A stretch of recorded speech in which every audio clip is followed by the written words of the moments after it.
Welcome to Missions on Point, the Propempo perspective on church and missions. Today we're going to start a new series on the role of the local church in missions and the role of the sending agency. First of all, we'll deal with the role of the local church in missions, and I want to tell you that the local church owns the Great Commission. There are plenty of parachurch mission leaders who have claimed to own the Great Commission in some way, or individuals feel like they have been called in a special way without any validation that they have been assigned to have some responsibility in the Great Commission. But as we've seen from Scripture already in earlier episodes, the local church is central, and there are some really good biblical and practical reasons for that. The first is that the local church equips for missions. Church leaders are charged in Ephesians 4 to equip the body for the work of service or the work of ministry. We also see in the pastoral epistles that it's the local church that validates and installs someone into ministry leadership. Certainly, missionaries comprise a group that is ministry leadership in a specialized way.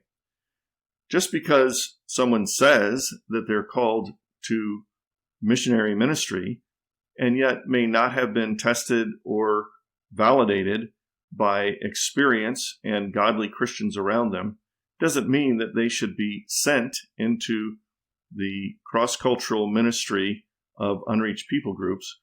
They may lack a lot of preparation and skill.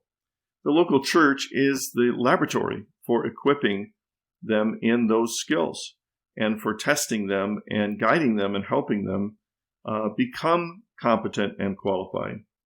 The local church validates the missionary call. No one who steps up and says, I think God's called me to preach, is given the pulpit the next week and say, go for it.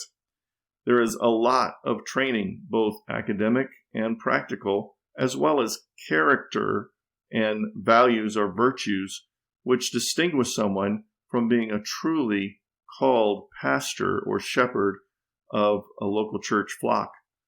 And the same should be true of missionaries. Missionaries are no less qualified than pastors in terms of their individual character and the skills and the convictions that they have to have for ministry. And the best place to do that is in the context of the local church, where people know them very, very well. People see them day to day, week to week, month to month, and year to year, exercising their gifts and calling in ways that demonstrate that God's hand is on them in a special way for ministry. So the local church validates the call. I say from Ephesians 3 that you have to have that internal compulsion. I think God's called me. I'm urged to go. I feel this compulsion that I must go to the mission field, but it is also validated by the body of Christ that's observing you and seeing if that's really true. The local church partners in mission with other churches and sending agencies in sending the missionary. Most often, missionaries are not sent from a local church 100%. There are others that participate, and the local church that is their sending church partners with other sending churches and usually with a missionary sending agency to the special field or special ministry or special area of service for that particular missionary. The local church shepherds the missionary. This is a really big deal. On the field, the missionaries who receive attention from their sending church and love in such a way that their needs are met even beyond the financial needs and the unseen prayer needs and partnership, but in very practical ways, the missionaries that receive that kind of love and support and shepherding from their church are the envy of all the other missionaries on the field. I've seen it time and time again. Missionaries can wither and inside, emotionally, psychologically, even spiritually die on the field without the special care and nurture and shepherding of a sound local church taking responsibility for that. The local church guides decisions on the field so that the missionary doesn't kind of go wonky and go off doing something or be involved in something that is a huge distraction to the ministry. I've seen many missionaries on the field that get hugely distracted because they don't have a wise, godly counselor like a local church saying, you need to stick with the primary stuff, stick with the priorities, and do that. The local church guides those decisions and helps them with discernment, discerning what is cultural and what may be sinful, or what things in their own life they need to change in order to be most effective in field ministry. And really, only the local church that is their loving, caring, shepherding, sending church has the platform, both in relational foundations and the inside knowledge to know how that works. They know the personality of the missionary. The local church ends up being the result of field ministry. We've talked about this biblically with respect to how the local church develops out of the obedience to the Great Commission. But it is a natural result when you win nationals, the target population, to the Lord, and you disciple them and grow local leaders, and you teach them regularly, and you fulfill the ordinances of the church with them in terms of baptism and the Lord's table, then what you have is a church that naturally develops. And the special relationship of the home sending church partnering with that missionary and the local indigenous national church that develops is very special. And that's what needs to take place. What happens if the missionary needs to go home permanently for whatever reason? It's the national church that then carries on because they have the ongoing spiritual momentum, the indigenous leaders, the structure of a church to continue in fellowship, in teaching, in evangelism for their own community. So it's the local church that's a result of field ministry, and therefore the local church from the home side has a very special role in that process, guiding, developing, and then partnering and fellowshipping with the field church. The local church has a special role in encouraging the field team. Even if it's not just their missionary, just their people that are working on a team overseas, they have a special role in modeling the kind of fellowship and one another's with their missionary and that missionary's team in such a way to have an impact on embracing and helping the whole team to be effective long-term in serving together and doing the work of missions together. The local church provides hospitality and some sense of restoration to the missionary when they come home on home assignment. This is very true in 3 John, where it's mentioned this kind of lavish hospitality and serving them and taking care of them. It's also true in Romans 15, where Paul expected that the church in Rome would take care of him and restore his soul, as it were, maybe even restore his health and strength to go out again into the new area of Spain.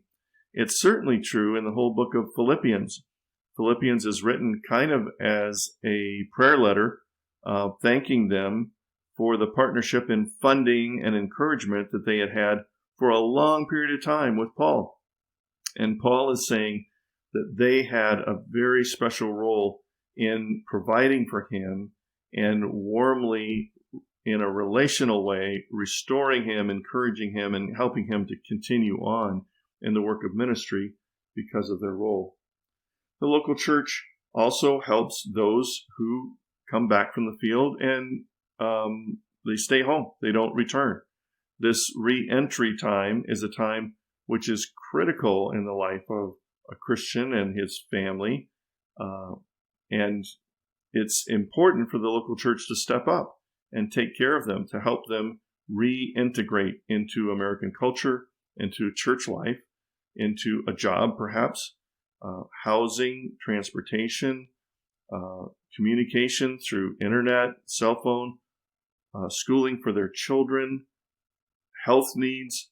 All of these things are situations in which the local church can step up and play a primary role in helping their missionary fulfill the calling that God has called them to, the church has affirmed and wants to see done on the field. Let me reiterate in a different way the characteristics of a really good sending church. And here are some suggested standards. There are 7 of them. Some of them overlap the things I've already said. First of all, a sending church has a written outline for the process of how to become a missionary sent from the church. It seems pretty easy, but very few churches have this. Number 2, the sending church understands and accepts the obligation of the church to guide and manage the development of the missionary in character and ministry competency, including language and culture acquisition and adjustment, in their doctrinal integrity, and in the direction or allocation on the field.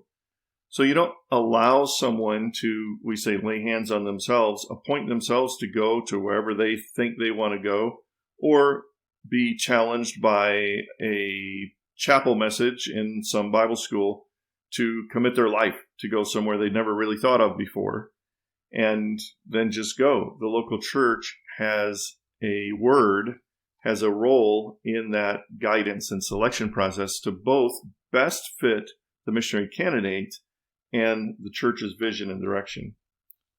Thirdly, the sending church establishes a mentor and or an advocate group beyond the general oversight of the elders to help them. They need extra help and care for a wide range of special needs and considerations as they prepare and then actually go to the field.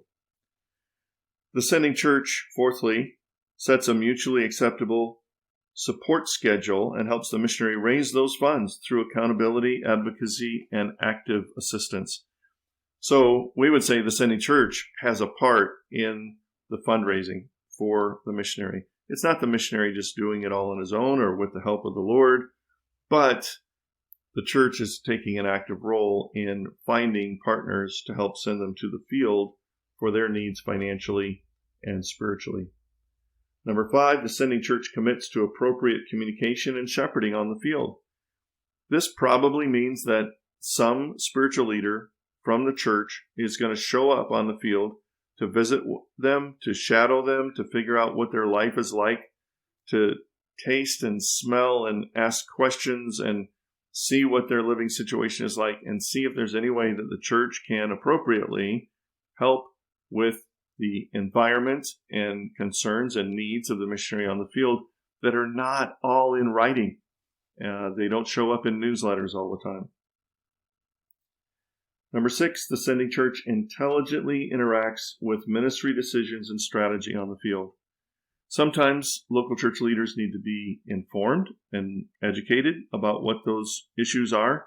Certainly the mission agency may be more familiar with it, but mission agencies always aren't 100% reliable, and the church has to take a proactive role in doing that, in helping them with key decisions and direction on the field. Number 7, the sending church elicits or otherwise provides an annual evaluation of the field missionary, their ministry, family, and working relationships. Typically, mission agencies do this, but the local church needs to be a part of it, needs to see what those results are so that they can help them if they're struggling with culture stress or their children's education or even husband-wife relationships on the field. The local church needs to get into the kitchen, get under the skin, really develop that kind of relationship that is a special insider relationship with their missionary on the field. That doesn't mean every person in the local church. It certainly does mean the leadership of the local church. So there is a big, quick overview of the local church's role in missions. Come back next time. We'll talk about the mission agency's role. Hey, thanks for joining us today on Missions on Point, the Propempo perspective on church and missions. We trust that you'll find more resources and help on the website propempo.com.